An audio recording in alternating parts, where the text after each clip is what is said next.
hadir dalam upacara pelimpahan jasa pada malam hari ini. Baru saja kita bersama-sama membacakan parita dalam rangka 2 bulan genap wafatnya almarhumah Ibu Tio Swikin.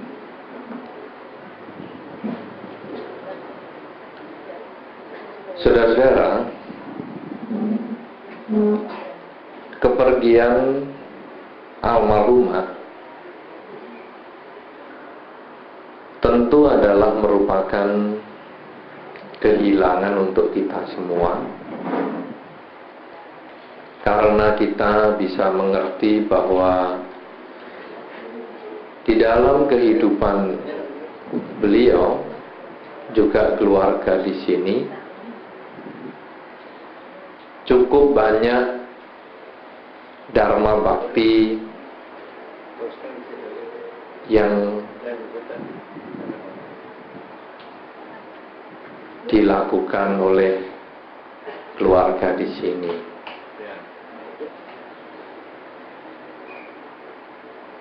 Saudara-saudara, dalam kesempatan pelimpahan jasa pada malam hari ini, intisari upacara adalah mengulang khotbah Sang Buddha.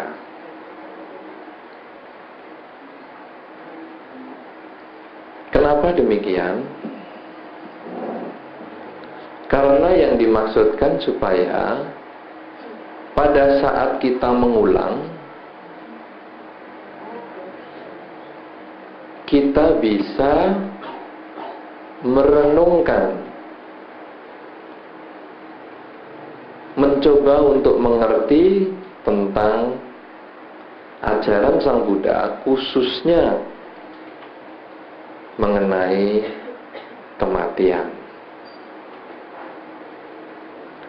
Pada malam hari ini ada satu hal yang akan saya bahas, akan saya soroti, adalah kata atau syair yang tadi kita baca dan telah kita terjemahkan bersama.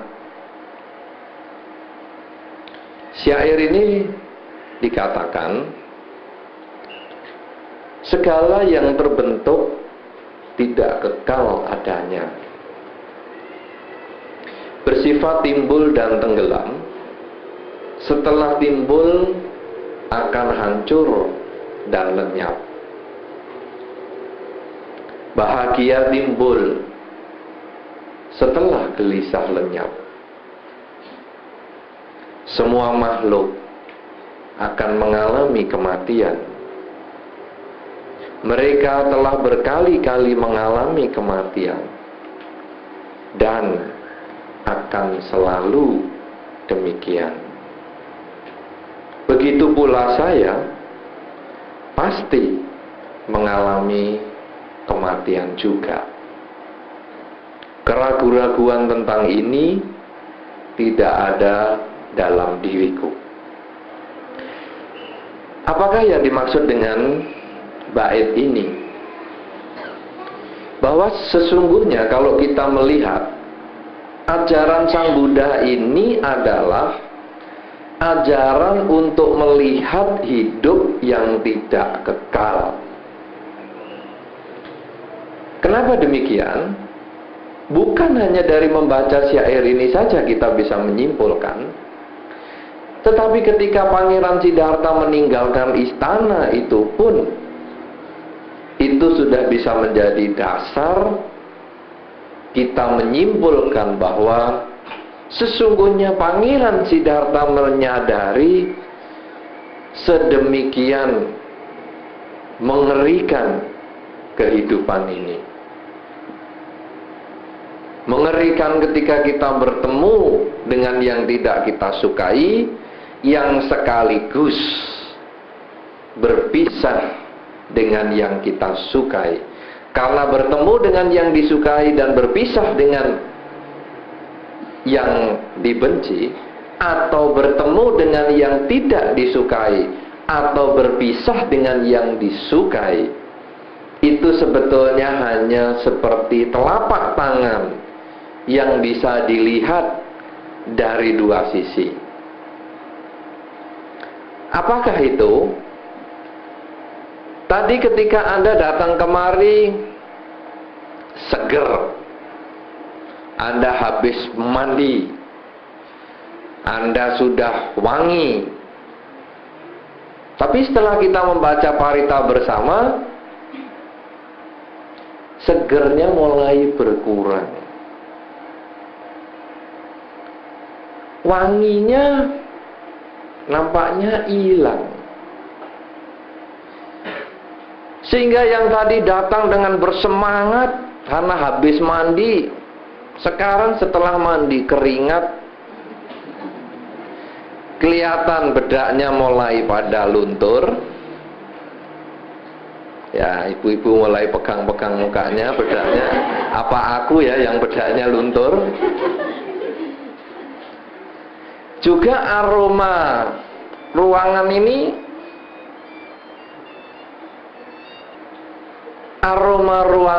mulai lain. Karena itu saya kasih mati kipas tadi.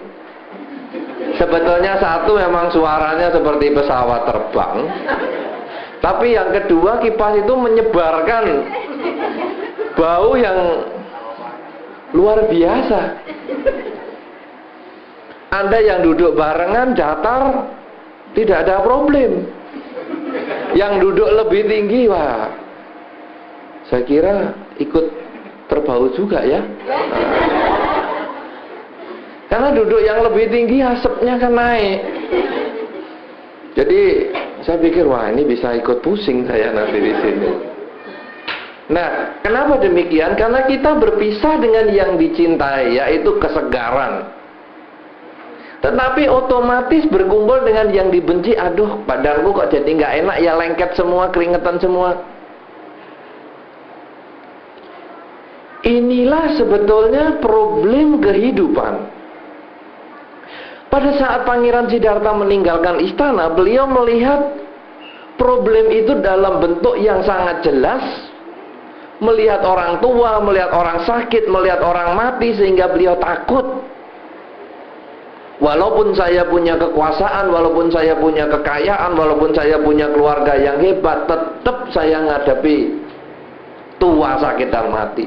Tetapi kalau kita terjemahkan dalam bahasa saat ini, Anda tua atau muda, Anda kaya atau miskin, Anda pria atau wanita, sama basah mandi keringat. Yang di dalam yang saya bahas, yang di luar makhluk tak tampak saya tidak urusan. Karena itu kan di dalam Tiro Kuda Sutta kan ada mereka yang ada di luar pintu, di dinding-dinding, di perempatan jalan. Nah itu memang kalau pesta kita harus undang pelimpahan jasa lah. Ya, karena mereka termasuk makhluk tak tampak. Apakah mereka keringetan? Saya nggak tahu karena makhluk tak tampak. Tapi yang saya lihat yang di dalam ini semua mandi keringat. Nah, saudara-saudara, inilah kita berpisah dengan yang dicintai dan berkumpul dengan yang dibenci. Itu baru mandi keringat. Sebetulnya kejadian kita berpisah dengan yang dicinta dan berkumpul dengan yang dibenci, itu bisa meningkat. Bukan hanya mandi keringat. Anda sekarang mungkin hilang wanginya, Anda sekarang mungkin hilang segernya. Tetapi dalam 5-10 tahun yang akan datang, Anda hilang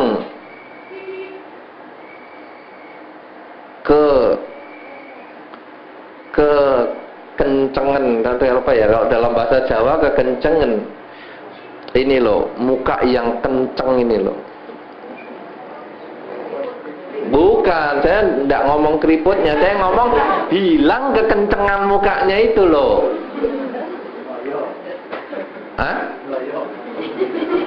Iya, itu maksudnya. Tapi maksud saya yang hilang itu kekencengan muka. Kan hari ini Anda masih kenceng-kenceng semua. Dulu papahnya Pak Widya juga kenceng mukanya. Tetapi kita akan menghadapi berpisah dengan yang kenceng itu. Apa ya muka kenceng bahasa Indonesianya?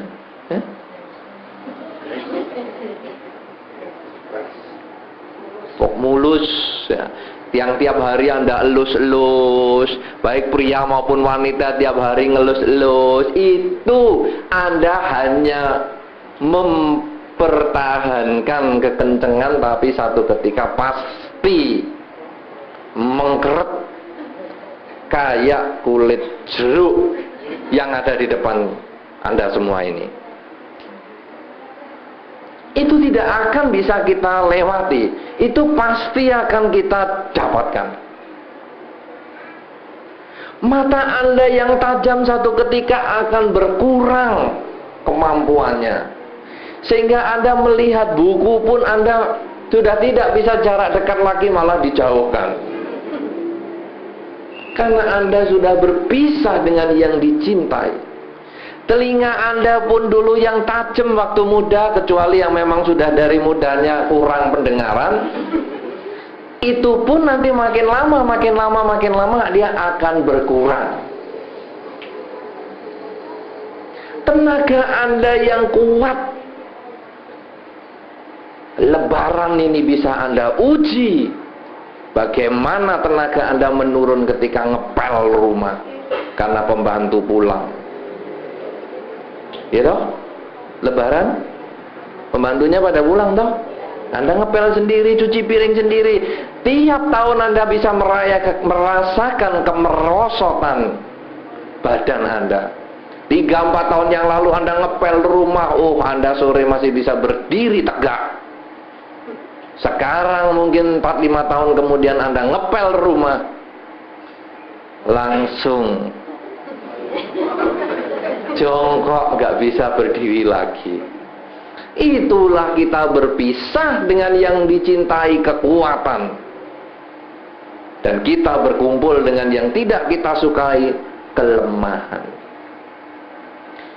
Jadi fisik kita menurun, kita berpisah dengan yang lain, dan akhirnya kita juga berpisah dengan yang dicintai. Pada kasus malam ini adalah almarhumah Ibu Tio Sui Kim.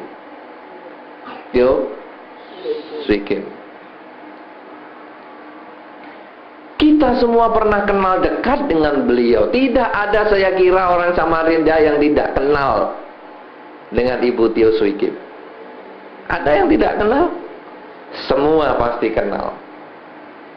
Dan itu pun kita berpisah dengan dia. Satu kehilangan yang cukup berarti untuk kita. Tetapi ini belum seberapa. Karena nanti kita pun juga akan nyusul. Makanya tadi ketika saya datang, saya tanya siapa penduduk yang baru. Sehingga saya suruh masuk semua supaya saya bisa melihat. Sehingga penduduk baru adalah yang di dalam rumah ini. Penduduk yang di luar pintu adalah makhluk tak tampak. Baru atau tidak bagaimana saya tahu, karena makhluk tak tampak. Yang di dinding-dinding, yang di gerbang-gerbang ini memang kasihan. Nah, kemudian ada komentar, ada makhluk baru, tapi makhluk lama juga hilang. Betul, makhluk lama juga hilang. Karena kita ini selalu berpisah. Lah, dalam berapa pertemuan kita itu akan selalu kumpul. Karena satu ketika makhluk yang hilang itu adalah kita sendiri. Oleh karena itu saudara-saudara, Agama Buddha dalam mengajarkan bahwa hidup adalah tidak kekal, bersifat timbul dan tenggelam. Ada kemunculan, pasti akan ada penurunan. Tetapi nasihat ini biasanya hanya cocok untuk orang lain. Ketika kita berpisah dengan orang yang dicintai, Anda bisa menghadapi banyak keluarga yang telah ditinggal orang yang dicintai. Anda dengan mudah Anda menasihati, hidup tidak kekal, segala sesuatu timbul dan tenggelam. Tetapi ketika kita menghadapi sendiri kenyataan itu, ini bukan kenyataan yang mudah untuk bisa diterima. Ketika orang mengatakan kepada kita bahwa kalau kita ditinggal almarhumah, misalnya almarhumah Ibu Tio Swikyu, kita bisa mengatakan, aduh memang aku tahu hidup tidak kekal, tetapi waktunya kok tidak tepat. Kenapa aku belum siap menghadapi kenyataan ini dan aku harus ditinggal? Kita kalau ngalami itu akan sulit. Nah, oleh karena itu Dharma menyatakan bahwa ada kenyataan hidup itu tidak kekal, segala yang muncul pasti tenggelam. Ada pertemuan, pasti ada perpisahan. Ada kesegaran habis mandi, mesti ada berubah menjadi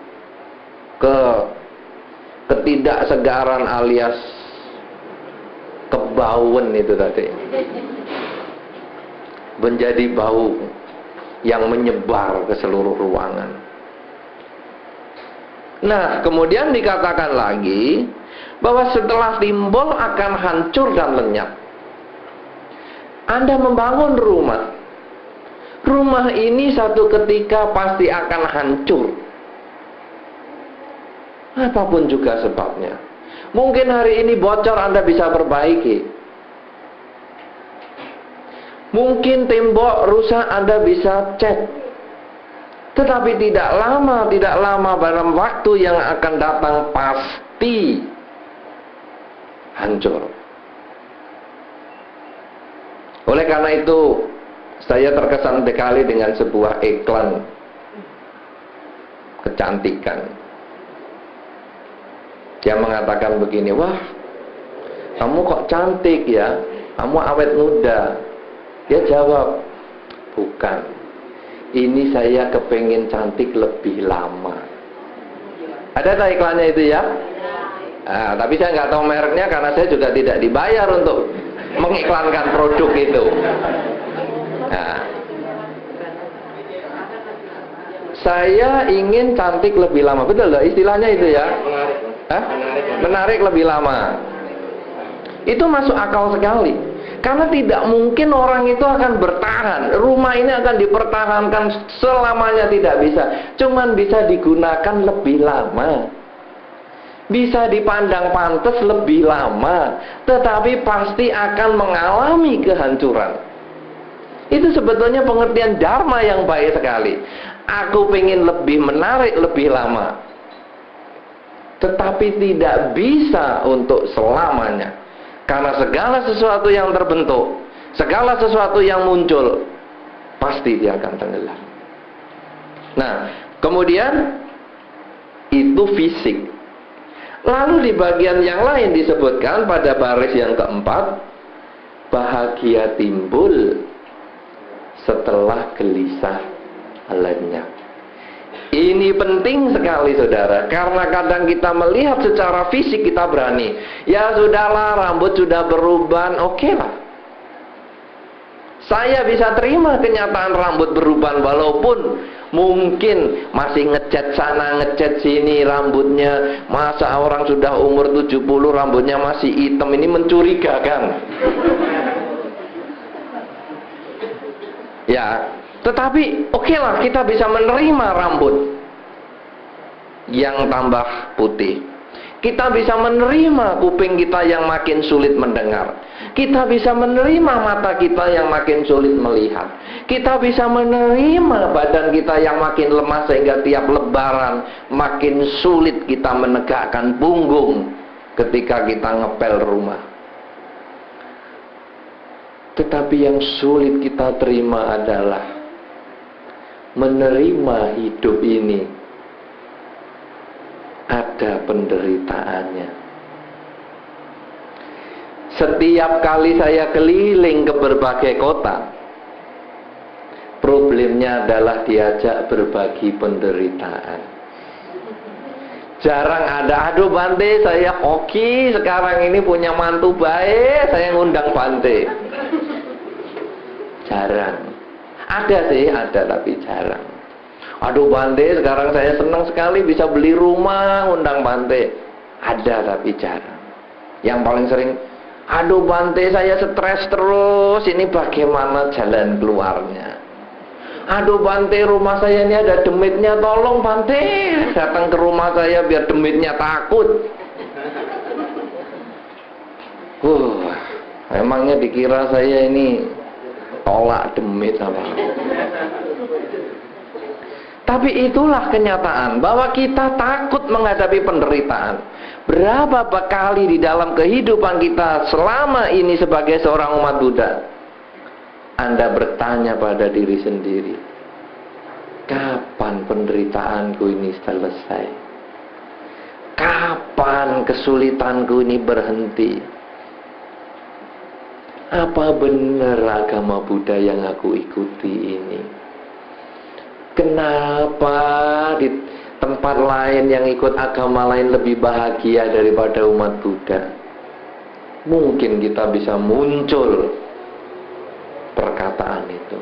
Kenapa aku sudah sembahyang dari dulu hidupku kok susah, terus kok tidak ada kemajuan terus.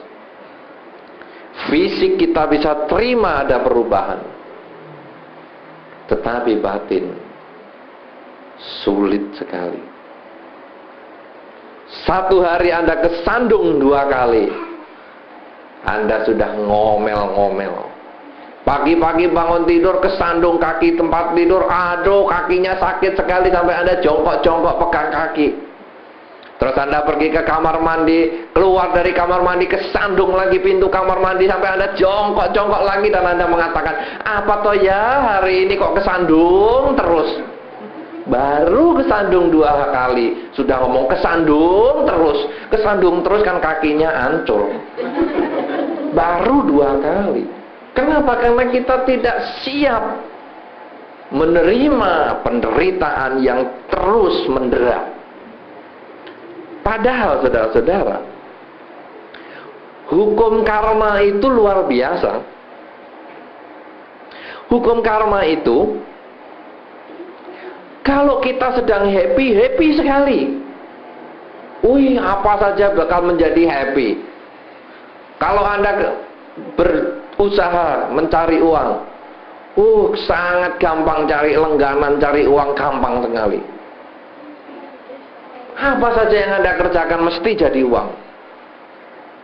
Tapi ketika kita sedang memetik buah karma buruk, jungkir balik kaki jadi kepala jadi kaki seperti sirkus dan akrobat, masih duit nggak ketemu. Karma itu selalu mendorong. Dan itu bukan hanya di lingkungan kita saudara, di seluruh dunia begitu. Satu contoh yang jelas, saudara-saudara, kita kan dalam kehidupan ini secara normal kan memang butuh uang. Karena butuh uang kita kan berusaha. Karena berusaha kita kan pilih tempat.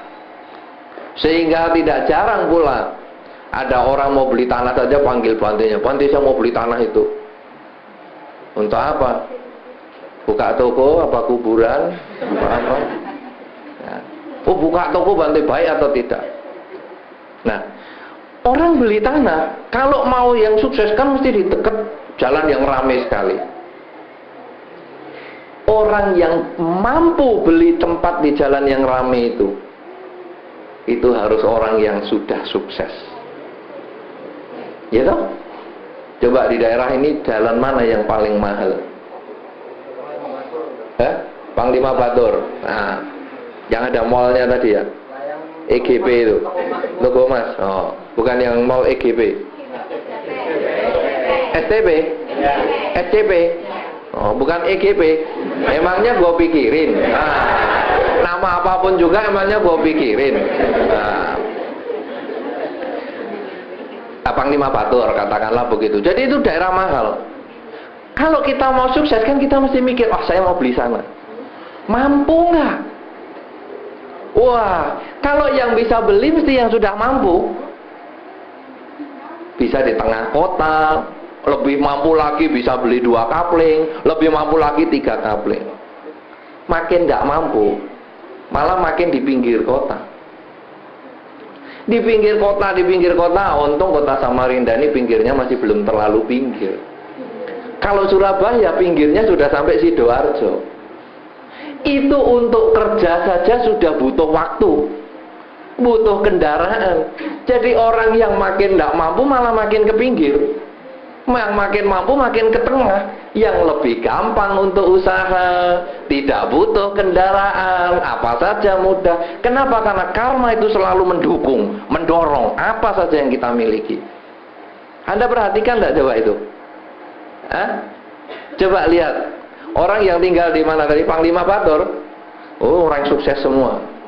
Makin rumahnya mencil, makin sulit untuk sukses.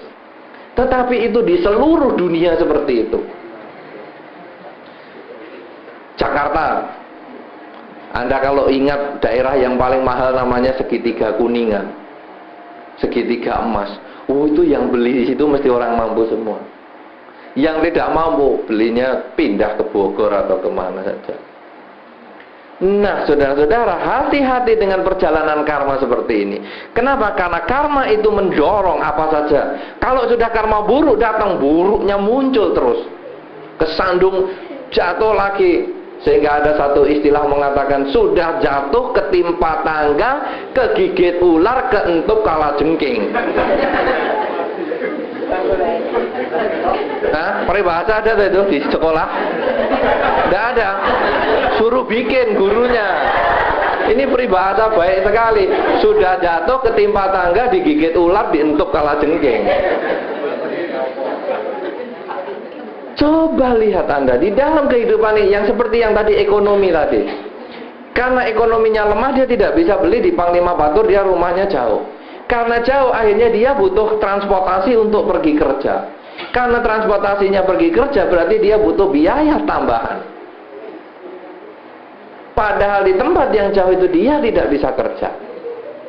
Itu kan sudah jatuh ketimpa tangga, digigit kalajengking, dientuk ular. Kebalik-balik ya. Berarti Anda masih mendengarkan dengan baik. Ini kan tes kuping ya. Artinya apa? Problem itu bisa datang terus. Nah, oleh karena itu saudara-saudara, apa yang diberikan oleh Dharma di sini? Bahwa sesungguhnya pada saat kita mengalami kebahagiaan,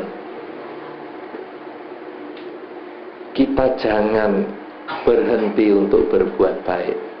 Karena kebahagiaan itu muncul ketika kita menanam karma baik. Tetapi pada syair yang tadi dikatakan, bahagia muncul ketika gelisah lenyap. Nah, sekarang ketika kita sedang gelisah, bagaimana cara melenyapkan ini? Melenyapkannya adalah mendorong dengan kebaikan. Ibaratnya orang boleh jatuh dari kursi, jatuh dari tangga, tetapi jangan sampai kena lantai. Kalau bisa jatuhnya di kasur. Jadi walaupun jatuh dari kursi, kalau di kasur kan agak empuk. Nah, jadi sekarang apa yang harus kita siapkan sebagai kasur kehidupan, supaya pada saat kita jatuh, kita tidak mengalami kesulitan. Kasur kita itu sebetulnya adalah kebajikan. Tidak ada kekuatan yang lebih hebat di dunia ini dibandingkan dengan kebajikan atau perbuatan baik.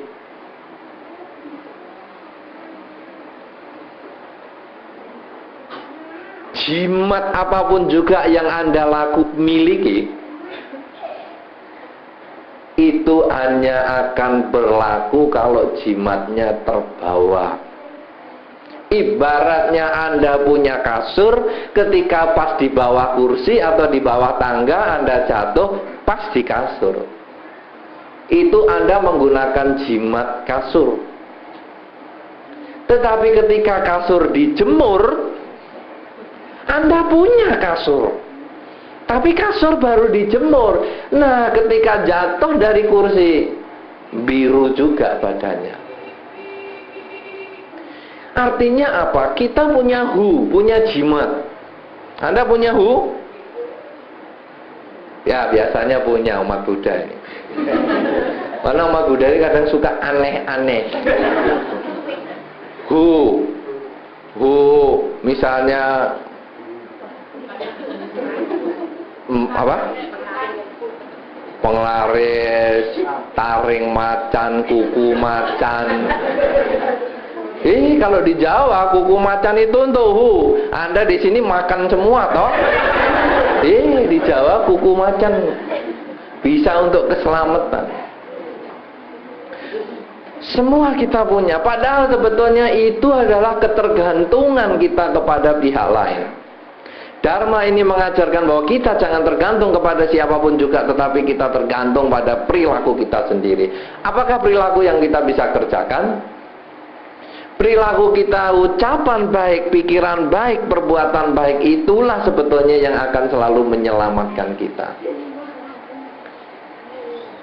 Karena di dunia ini, saudara-saudara, yang menyelamatkan kita adalah karma baik kita.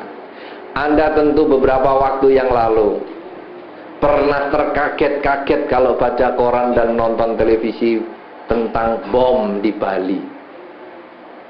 Ya, saya katakan terkaget-kaget kalau baca, karena ada juga sebagian orang nggak suka baca, nggak suka nonton TV, sehingga ada bom Bali, bingung dia, apa itu bom Bali? Nggak ngerti. Tapi kalau Anda membaca dan mengikuti berita, Anda akan tahu bahwa itu di sana ada peristiwa yang mengagetkan. Tetapi yang lebih mengagetkan lagi, kalau saya melihat orang-orang yang selamat, itu ternyata ada yang dari situ. Jam 7 dia ke sana, biasanya sampai jam 12. Tapi karena sesuatu dan lain hal, jam 11 dia pulang. Jam 11 pulang, santai-santai di hotel deket situ. Loh, apa ini kok kayak gempa bumi? Wih, apinya kenceng. Oh, nggak tahunya sudah ada bom. Coba kalau dia tetap di jam 12 di situ, mungkin sudah pulang, tinggal nama dan tak dikenal badannya. Ini kenapa? Karena ini adalah modal karma baik yang dia miliki. Karena kita di dalam kehidupan ini kita hanya adu karma.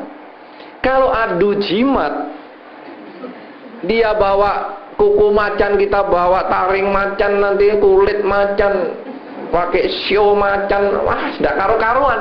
Itu tidak akan bisa menyelesaikan masalah. Anda membawa, ada dulu yang bawa gas air mata pada waktu kejahatan-kejahatan agak ramai itu, kerusuhan, bawa gas air mata, ya, waktu Mei.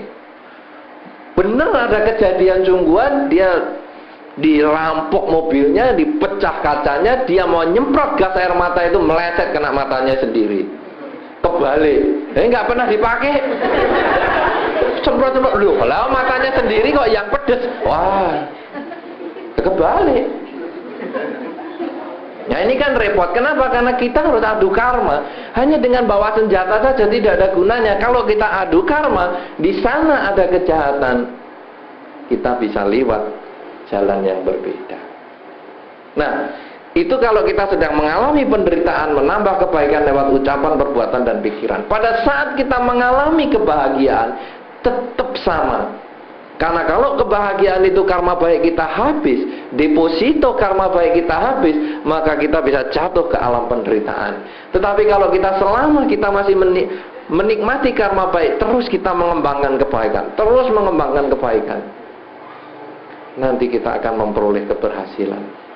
Saudara-saudara, dalam banyak hal, mungkin Anda sudah ikut arisan, berbagai macam arisan. Lihat pemenang arisan. door prize lah, yang macam-macam gitu. Nanti kan malah kebanyakan kan orang yang sudah hokinya banyak. Pernah Anda lihat itu? Ya, pernah Anda amati enggak? Ya, jarang toh orang yang sudah menderita lalu dapat door prize, apakah rice cooker, sepeda motor. Justru orang yang sukses malah yang dapat door prize. Kenapa? Karena karma itu mendukung. Nah, hebatnya lagi orang yang sukses ini, dia akan mengatakan, door prize saya bagikan kepada si A, mungkin yang menderita itu, atau korban bencana alam atau apa. Wah, dia memetik karma baik, dia tanam karma baik baru. Kapan berhentinya karma baik kalau sudah begini?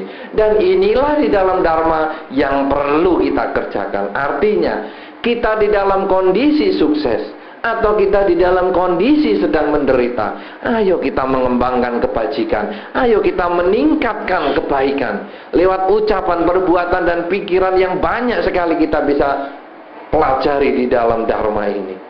Tetapi pada prinsipnya, apa yang saya sampaikan pada malam hari ini, bahwa kita akan selalu berpisah dengan yang kita cintai, baik fisik kita maupun orang yang kita cintai. Seperti pada malam hari ini adalah almarhumah Ibu Tio Swi Kim.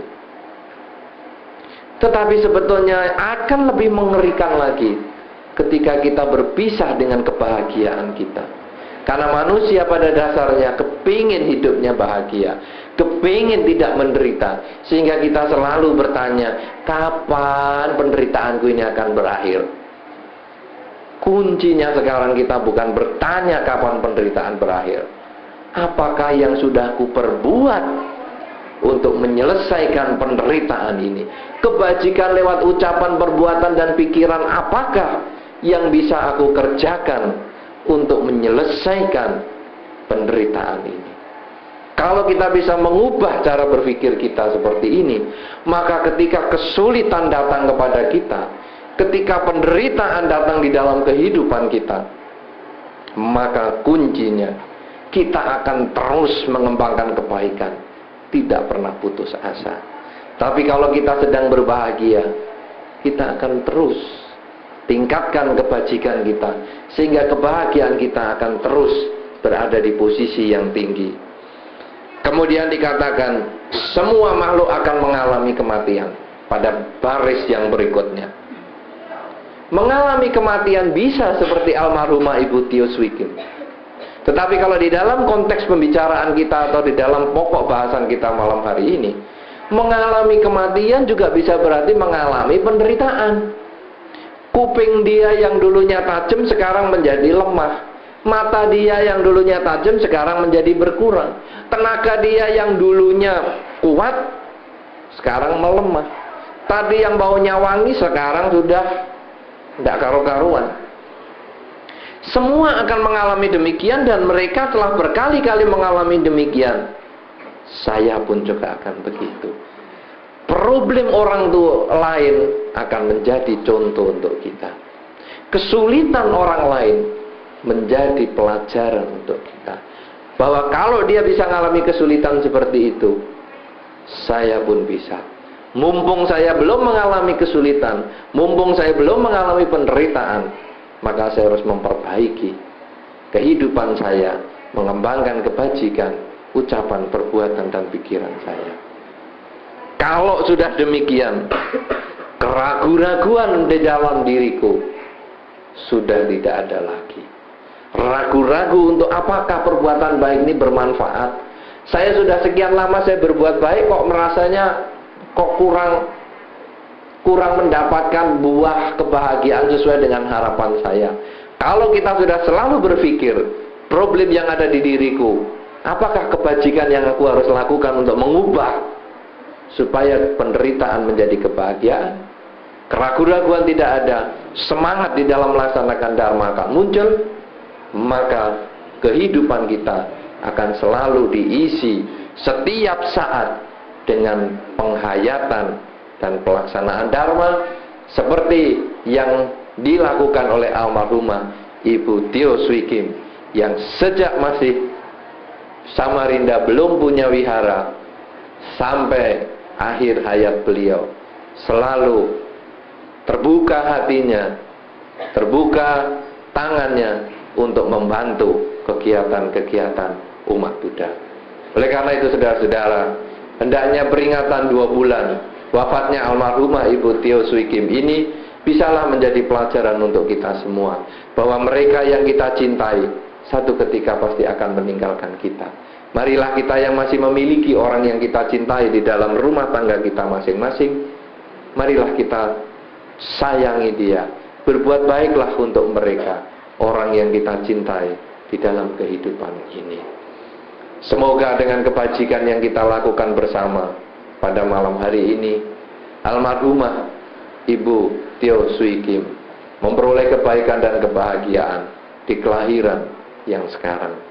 Semoga keluarga yang ditinggalkan memperoleh kekuatan, ketabahan, dan juga kepada kita semua yang hadir, semoga peringatan pelimpahan jasa malam hari ini akan menjadi pelajaran untuk kita semua di dalam menghayati dan melaksanakan dharma.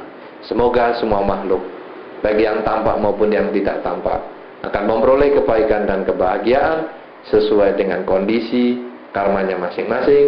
Sabbe sata bhavantu sukhitata.